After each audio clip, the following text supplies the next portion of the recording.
இந்த மூவியோட ஆன்லைன் என்னன்னா, இந்த மூவில நம்ம ஹீரோ ஒரு ஐடி கம்பெனில ஒர்க் பண்றாரு. அவருக்கு அவங்க வீட்ல பொண்ணும் பார்க்குறாங்க. ஹீரோவும் போய் பார்த்தீங்கன்னா, அந்த பொண்ணு பார்க்குறாரு. ஹீரோவுக்கும் அந்த பொண்ணு பிடிச்சிது. அந்த பொண்ணுக்கும் ஹீரோ பிடிச்சிது. அதுக்கப்புறம் எல்லாம் ஓகே மேரேஜும் ஆயிடுது. மேரேஜுக்கு அப்புறம் கொஞ்ச நேரம் நல்லா தான் இருக்காங்க. அதுக்கப்புறம் தான் அவங்க லைஃப்ல சண்டை வர ஸ்டார்ட் ஆகுது. அது ஒரு கட்டத்துல ஒரு பெரிய சண்டை ஆகுது. அதனால ஹீரோ பார்த்தீங்கன்னா விட்டுட்டு ஹீரோயின் போயிடுறாங்க. அதுக்கப்புறம் ஹீரோ வந்து கேஸ் போறாரு. ஹீரோயினுக்கு எனக்கு எப்படியாச்சும் வேணும்னு. ஆனா ஹீரோயின் ஹீரோ கூட சேர்ற இதுலயே இல்ல. அவங்க ஹீரோ வேணாம் எனக்கு டைவர்ஸ் தான் வேணும் அப்படின்னு பார்த்தீங்கன்னா சொல்றாங்க.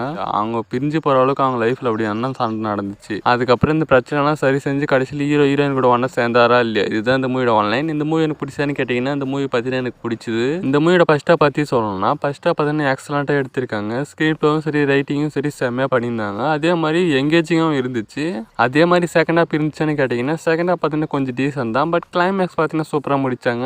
இந்த மூவில ஒரு சில காமெடிஸும் நல்லா ஒர்க் ஆச்சு. மெயினாக எமோஷனல் பார்த்தீங்கன்னா செம்மையாக ஒர்க் ஆச்சு. அதே மாதிரி இந்த மூவில ரியோ ராஜாவோட ஆக்டிங் எப்படின்னு நீங்க